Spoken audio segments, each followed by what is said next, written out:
কিশোরগঞ্জের শহীদ Syed Nazrul Islam medical college হাসপাতালে nurse ভুল ইনজেকশন পুশ করায় 2 রোগীর মৃত্যুর অভিযোগ উঠেছে।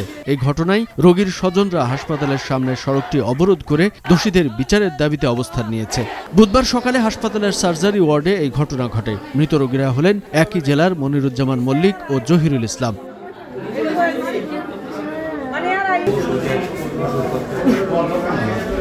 নিহত মল্লিক কটিয়াদি উপজেলার ধুলদিয়া গ্রামের মোহাম্মদ ফালু মিয়ার ছেলে। তিনি একটি কিন্ডারগার্টেন স্কুলের শিক্ষক। অপরদিকে মোহাম্মদ জহিরুল ইসলাম নিকলি উপজেলার নোয়াপাড়া গ্রামের আব্দুল কাদিরের ছেলে।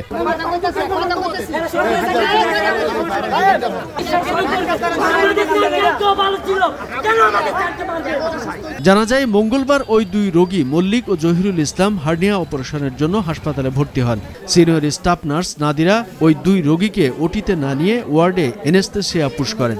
এর আধা ঘন্টা পরই ওই ওয়ার্ডে জ্ঞান হারিয়ে তারা মারা যান বলে জানান রোগীর পরিবার। না সামনে কি ইঞ্জেকশন দিলেন আমারে দেখেন আমার বালা করে আমার শরীর জিঞ্জি জিঞ্জি করতেছে, ব্যথা করতেছে, অবশ করে উঠতেছে। আমার ভাই অনেক কান চাইতেছে, আমার ভাইয়ের কবর করছে না। কারণ আমার ভাইয়ের মৃত্যু হয়েছে, আমার ভাইয়ের অপারেশনের ইঞ্জেকশনটা আছে না, এই ইঞ্জেকশনটা দেওয়ার কথা ছিল ওটির পরে ওটির ইঞ্জেকশনটা তার রোগের ভিতরে দিছে, দেওয়ার পরে দেয়া মহিলা জনে ওয়াইয়াত গেছে গা এই ট্রেন বইতে পরে এই কেবিনে আইতে গেছে গা আমার কি ইঞ্জেকশন দিলেন আমার ঘুম ধরতেছে, আমার সারা শরীর বিষ করতেছে।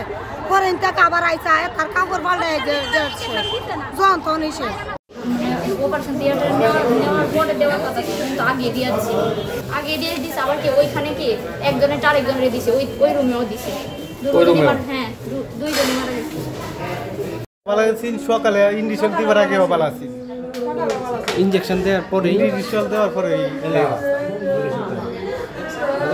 এই অবস্থা দেখে আমার নিজেরও খারাপ লাগতেছে। আমি নিজে অনেক যাইতে শহীদ সৈয়দ নজরুল ইসলাম মেডিকেল কলেজের পরিচালক হেলিস রঞ্জন সরকার এই তথ্য নিশ্চিত করে বলেন, ওই রোগীদের ভুল ইনজেকশন পুশ করায় এই ঘটনা ঘটতে পারে।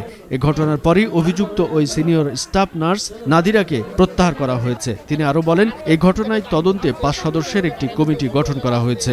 আসছেন তাদের সাথে আমরা কথা বলছি, তারাও কিন্তু শুনছে যে কি স্টেপ নেওয়া হচ্ছে।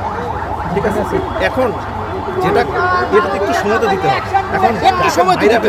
আগে কার কি ভুল হইছে, কি অবহেলা করছে, কে এদিকে হাসপাতালে মোতায়েন করা হয়েছে সেনাবাহিনী, র‍্যাব ও বিপুল পরিমাণ পুলিশ সদস্য। রিসেন্টলি তার আগে অনেকে এই জায়গায় ভুল চিকিৎসার কারণে আরো অনেক রোগী মারা গিয়েছে।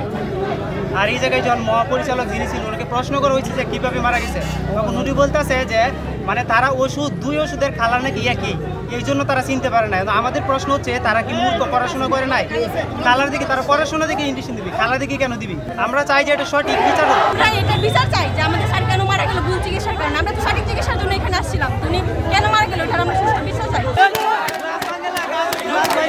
কামরুজ্জামান আরিফ, ভোরের কাগজ।